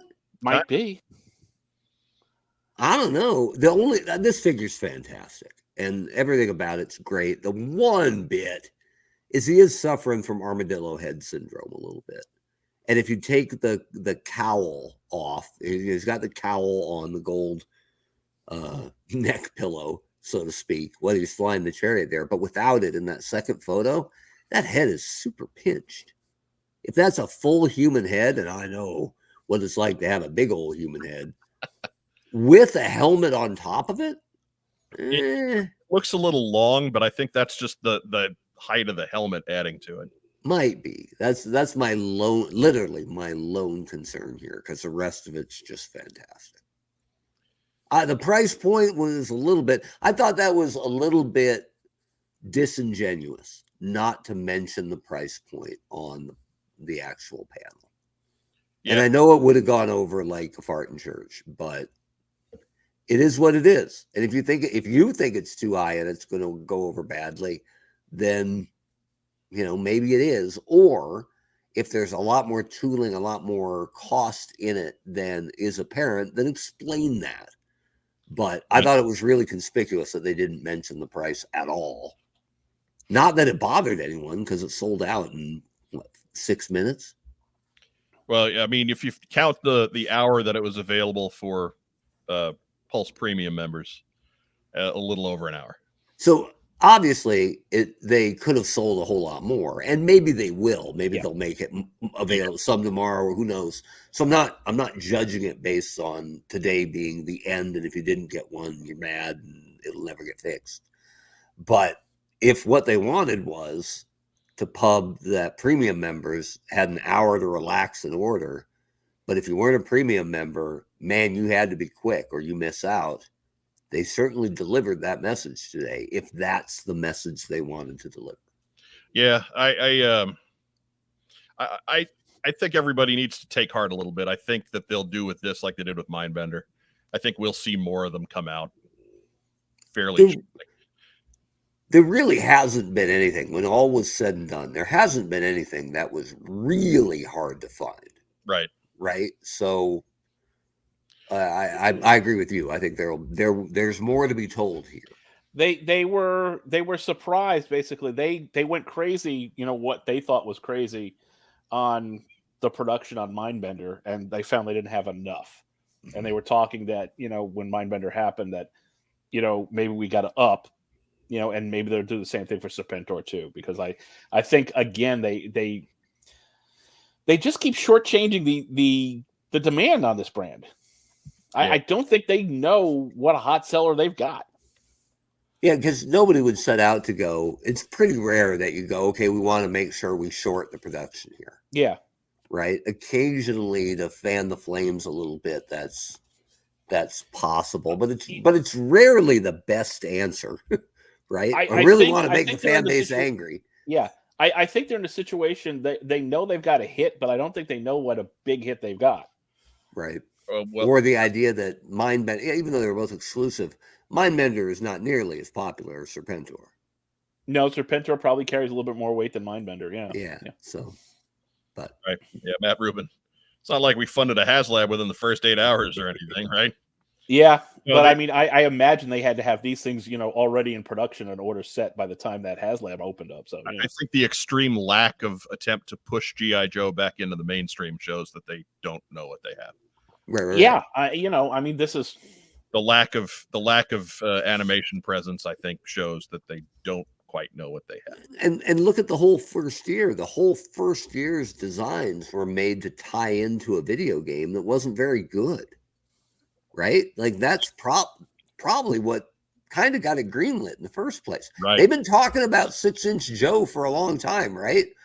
Yeah. Bobby Valla and I pitched 6-inch Joe.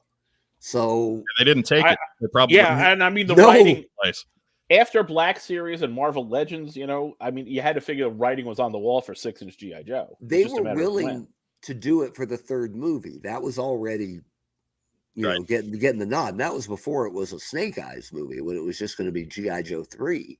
But the second Bobby and I went into, and then after the movie, you can, keep that peg space and move into, G.I. Joe. We called it G.I. Joe Elite. And the second we said that, the gal, the biggest name in the room, started shaking her head no. Didn't speak because we were still talking, but basically killed our pitch before we could even make it, which was garbage. And she's selling shoes now. So we're running long, so let me go ahead and move this along a little bit. We also then got the news of the 40th anniversary limited edition Nerf G.I. Joe blaster, which is a neat idea that doesn't look at all good in the execution. Yeah, that nobody wants. Right. Yeah. Nobody wants this. I'd have been all over a Nerf G.I. Joe gun. Really, I would have, but it's got to look a little better than that. Yeah. I mean, they made a pretty cool looking, Nerf Boba Fett gun. And when they said that, when the Nerf guy got on there, I said, did they make a Nerf snow job gun? It's like, and then I saw that, I was like, pass. Yeah. Look, if they were trying to sell this to kids, it would be a different story because it wouldn't matter. But they're not. They're making $80 limited edition 40th anniversary G.I. Joe Nerf gun. Yeah. And they're trying to sell it to people our age, and this isn't going to do it. Like, you at least got to make something that looks cartoony cool, right? Yeah. Right. The uniform fluorescent green with G.I. Joe tampos on it. Great, right? We'll take that. It looks fake military enough, and it's kitschy and it's fun. This looks like you took some marketing intern and said, okay, here's a Nerf gun and here's some G.I. Joe insignia, and put the stickers on. Yeah. Put as many of them on the gun as you can. Yeah. As many of them as will fit. Just go for it. And we'll give you an extra cookie if you're done in 3 minutes. And they were out of there in 2:30 because they wanted that extra cookie, damn it. And all of those stickers were gone. So Yeah, it's tough. It's Yeah, this, like I said, I'd have been interested in something if it was the XMLR3A. Yeah, but I look, I love Nerf guns. They're awesome, and I would have all but this is terrible. yeah, no. And my brother Mike is a retired police officer, so I'm totally down with toy blasters being bright pink and Oh, bright yeah, I get it. orange and all of that. Yeah. Totally got it. Luckily, this is a franchise where you can make that work if you want to. Right. But nobody wants a blaster that's Joe on one side and Cobra on the other. no, this looks like the like the crayon box threw up on it, and then when they flipped it over to clean it off, it got it again. Make if you had to do this, and they said this is a super popular blaster. Maybe it hasn't been on the market in a while. Okay, but make a Joe one that looks good, and make a Cobra one that looks good. It's just a skin. It's still a repaint. Maybe it's an item count thing, but Paige Wagner, not a common visitor to our live stream. They gave him 3 minutes. He only needed 2. That's it. This might sell to a few diehard Nerf collectors. This won't sell to Joe collectors at all. At half the price, it wouldn't sell to Joe collectors. Yeah, and then included with this, there is the limited edition Nerf cover to G.I. Joe 300. Cover art by Dion Carico, and that is, again, it's included with that $80 limited edition Nerf gun. Thanks to Diana for the info there. I'm amused by this cover because those are Joes wearing safety goggles that they don't wear when they're fighting Cobra, but they do wear when they're firing Nerf darts. So that makes me laugh a lot. Your favorite Joe slinging some foam. Guarantee the guy wasn't holding a real comic 3. I doubt that too. But yeah, I made him in an advanced copy. Yeah, the it's close enough. They're only 2 away. The extreme G.I. Joe comic collectors have now entered the fray on the Nerf gun, but there's going to be a lot of them sitting in closets. Yeah, like I collect the comic, but I don't care about all the covers. So yeah. Our friends Roger and Josh, who did After Action Report, they'll be all over. That's right. They'll sell 2. They got 2, or maybe 1, and they'll share it. Only one of them's got to buy it for the book, so we know Josh is getting it because that's the guy who Josh's G.I. Joe comic collection is extensive. Yeah, but yeah, so there's literally that guy's got issues. And then later, they had a brief interview segment with Sergeant Slaughter and a brief one with Larry Hama, and you can catch those full interviews. It was Emily talking to Sarge, and then Larry was talking to one of the acquisitions guys, or one of the licensing guys. I'm sorry. No. She sold him as a guy from the licensing team. How about vice president of publishing? Oh wow, that guy's one of my favorite guys at Hasbro. Michael Kelly, super sharp. All right. Hey, he's a licensing guy. Okay. Cool. So, yeah, okay, good. Some licensing dude. Good. Can't tell the players apart without a program. Yeah, so anyways, there's those, and they are on the Hasbro Pulse YouTube channel. By all means, check them out once we're done here tonight. And you know, we're getting real close to that 2-hour mark, so let's go ahead and wrap this bad boy up. We got the Fiend. Rack Time Rob, where's your big winner today? I mean, that Serpentor is awesome, but I did not expect CoverGirl to come out looking as good as she does.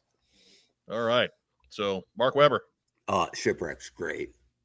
Like, I can't find anything wrong. Render, and you're giving it the crown. Some people accuse me of being negative now and then, but I mean, that Shipwreck is tremendous, and I'm not a big Shipwreck guy, but it's a great looking fig. Just chef's kiss.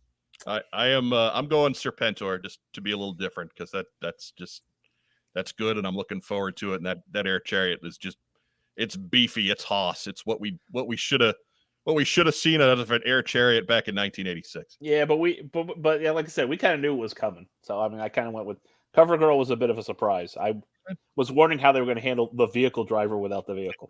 I'm not saying you're wrong. I'm not asking you to defend it. You're good. Oh, I know. I'm just quick shout outs. Ragtime Rob. Shout out to the audience. Thanks for coming on a weird night. That's a good point. Yeah. And some new blood. New blood. Yeah. Up over 80 tonight in the live chat, and a night that we're not normally active. So, and to anybody I insulted, what's the athlete apology? I'm sorry you were offended, which is a way to apologize without saying I'm sorry about anything. Quick shout outs, Mark Weber. Well, it's got to go to the Weber kids, right? Happy birthday weekend to my spawn. That just sounds charming. Yeah, exactly. Well, I'm an old McFarlane guy, so there you go. There you go. Anybody else? No, that's good. All right. I want to give a quick shout out to the folks watching at home, of course, to anybody who's catching us on the replay. We appreciate you guys too. And of course, if you're catching us over on our anywhere our podcasts are found audio, whether that's Podbean or Stitcher or Apple Podcasts, what have you, great. We love all of you. You're all integral to what we do here.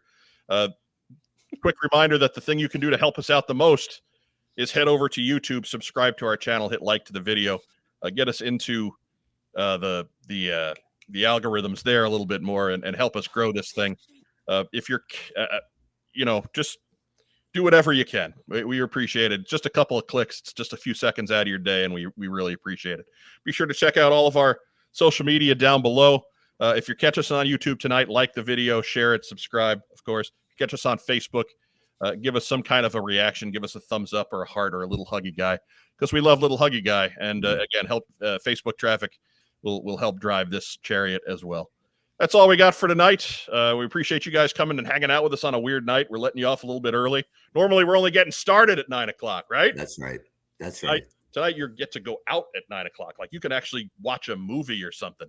It's fantastic. That's what we do. We're good people. We're good to you. We're good to our fans. We'll be back next week and on Friday at our normal time. So for Ragtime Rob, for the honcho Mark Weber, I'm Mike Irizarry. Have a great rest of the weekend. Thanks for tuning into our what's it called?